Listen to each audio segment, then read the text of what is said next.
when I'm with you. I am able to keep pushing my limits and all the drive that I have. Hey see you bosku, assalamualaikum warahmatullahi wabarakatuh. Come back with me. Nah, kita berjumpa lagi ya bosku dengan saya. Widih, cakep sekali bos. Nah, di video kali ini kita berbagi cerita ya bos, agar kalian semua juga lebih semangat gitu ya dalam beternak entok di rumah gitu bosku ya, serta membuka pintu hati dan pikiran ya, serta bisa memainkan logika kalian bosku ya.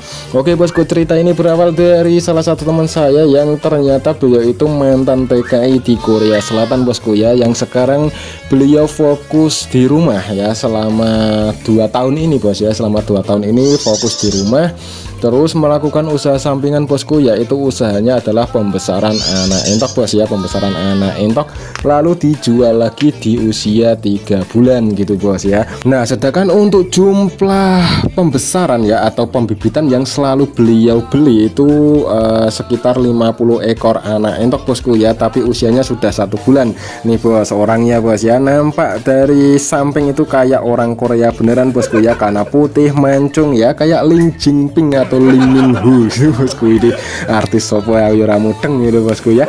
Nah, tapi beliau itu pemalu bos ya, dia tidak mau diwawancara bos, katanya malu, tidak terbiasa diwawancara seperti ini bosku. Oke, kita tinggalkan saja beliau dengan kesibukannya agar lebih nyaman gitu bos. Dari hasil penjualan anak entok yang beliau besarkan itu sekitar 50 ekor anak entok ya, yang usianya sudah 3 bulan, itu ternyata hasilnya tidak cukup untuk menafkahi keluarga bos ya. Untuk membeli rokok saja kata beliau itu tidak cukup bos ya, buat beli rokok saja tidak cukup, apalagi untuk menafkahi keluarga bos. Kenapa? Karena untuk panenannya ya, untuk panen anak entok yang beliau besarkan itu per 3 bulan bosku ya, per 3 bulan wis. Jadi ngenes nggak bos ya? Per 3 bulan baru bisa panen gitu bosku ya. Nah, sedangkan untuk pembelian bibit itu beliau memilih bibit entok itu yang sudah berusia 1 bulan, karena itu banyak pertimbangan bos kenapa memilih yang sudah berusia 1 bulan. Yang pertama, untuk perawatan itu jauh lebih mudah ya daripada anak entok yang baru menetas. Terus untuk perawatan di kandang itu juga bisa memangkas waktu gitu bos ya, agar lebih cepat panen gitu ya. Jadi beliau hanya merawat anak entoknya itu sekitar 2 bulan. Nah, sekitar 2 bulan lalu bisa dipanen, karena untuk penjualan beliau selalu menjual anak entok yang sudah berusia 3 bulan bos. Nah, untuk harga kok untuk penjualan.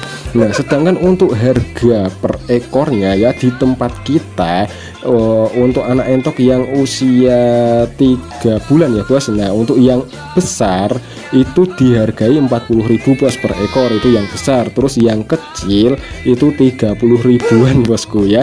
Nah, 30 kita ambil tengah-tengah saja bos, yaitu 35.000 per ekornya ya bos. Nah, 35.000 per ekor dikali 50 ekor bos ya, itu totalnya berapa bos? Nggak tahu. 1.750.000 bos ya. Ini mending kalau pendapatan per bulan. Nah, ini pendapatan per 2 bulan bos ya.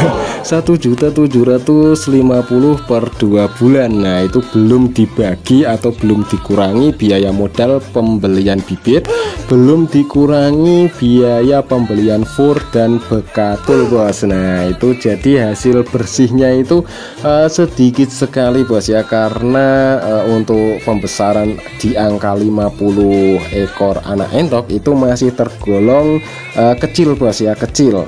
Nah, tapi perawatannya lama gitu loh bosku. Kalau entok itu kan seperti itu bos.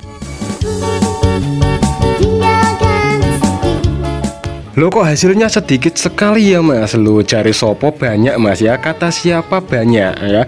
Emang kenyataannya seperti ini bosku ya, seperti ini. Karena teman saya itu melakukan pembesaran itu jenisnya entok lokal bos ya, entok lokal, bukan entok Rambon ataupun entok jumbo atau entok milenial. Nah, kalau yang di pojok sana yang sudah gede-gede itu adalah entok milenial bos ya, yang mau beliau rawat sampai dewasa, sampai menjadi indukan. Jadi tidak dijual bos.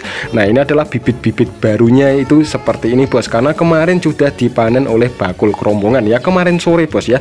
Tapi saya telah datang dan bakul kerombongannya sudah pergi bos ya. Jadi kita tidak bisa melihat hasil transaksinya untuk bukti buat kalian semua agar percaya gitu bosku ya. Nominal yang saya sebutkan di awal tadi itu karena teman saya hanya membesarkan anak entok itu sekitar 50 ekor saja bos ya, terus dijual di usia 3 bulan. Nah mungkin barangkali kalian berpikir kenapa tidak dijual di saat usia 5 bulan gitu.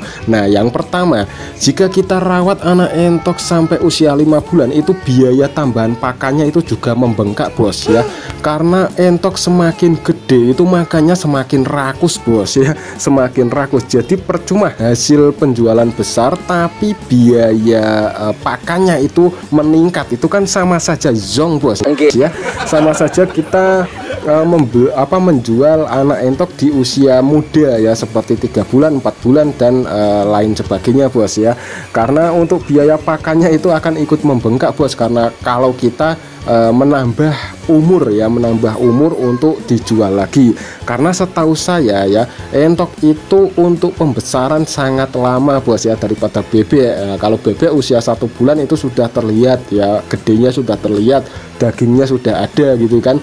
Nah kalau entok itu enggak bos ya, kalau entok itu beda lah. Pokoknya kalau saya dan teman-teman itu selalu menjuluki entok adalah hewan terlama atau hewan terkesuwen bos.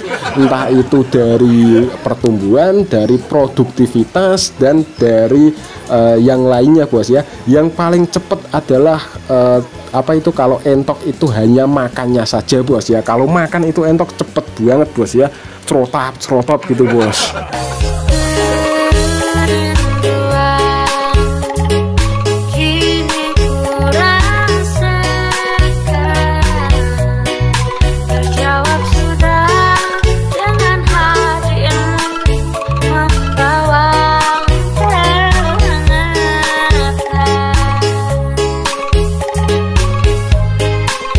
Lain halnya dengan kita yang memilih jalur pembibitan bos ya. Jika kita memilih jalur pembibitan itu kuncinya hanya di jumlah indukannya bos. Semakin banyak jumlah indukannya maka kita bisa mendapatkan hasil panen itu jauh lebih besar gitu ya.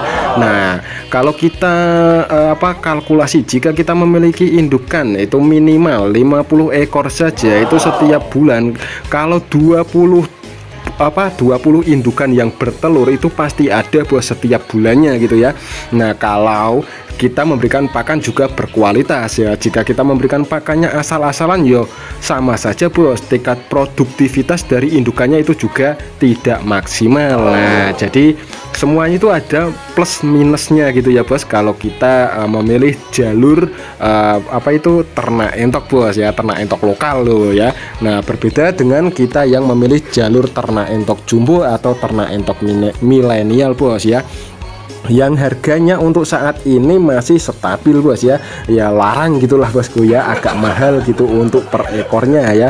Nah kalau entok jumbo itu sudah terlihat tuh bos, untuk per ekor yang baru menetas itu harganya Rp50.000 bosku, itu baru menetas ya, dan kita tidak tahu itu jantan atau betina. Nah jika kita mendapatkan jantan yaitu rezeki kita gitu toh bosku. Nah jika kalian ingin nganggur di rumah dan mendapatkan jackpot dari hasil ternak entok kalian ya, saya sarankan untuk kalian itu memilih jalur perjumbuan bosku, karena hasilnya juga sudah nampak, tapi yaitu bos modalnya juga banyak gitu ya. Nah ini teman saya di rumah saja juga melakukan serabutan bos, yaitu pekerjaan serabutan, kadang ikut kuli proyek, kadang merawat sawahnya yang ada di rumah ya. Kalau ada kesempatan beliau katanya ingin kembali lagi ke Korea Selatan untuk menjadi TKI lagi gitu bosku. Nah jadi untuk ternak entok yang sukses dengan hanya bermodal puluhan itu menurut saya belgedes bosku ya, itu hanya apus-apus saja. Nah semoga kalian dengan adanya penjelasan ini dan bukti ini bisa sadar gitu bosku ya. Oke bosku, sekian dulu video dari saya, semoga bermanfaat. Saya akhiri, wassalamualaikum warahmatullahi wabarakatuh. Salam pejuang ternak, salam anti sambat.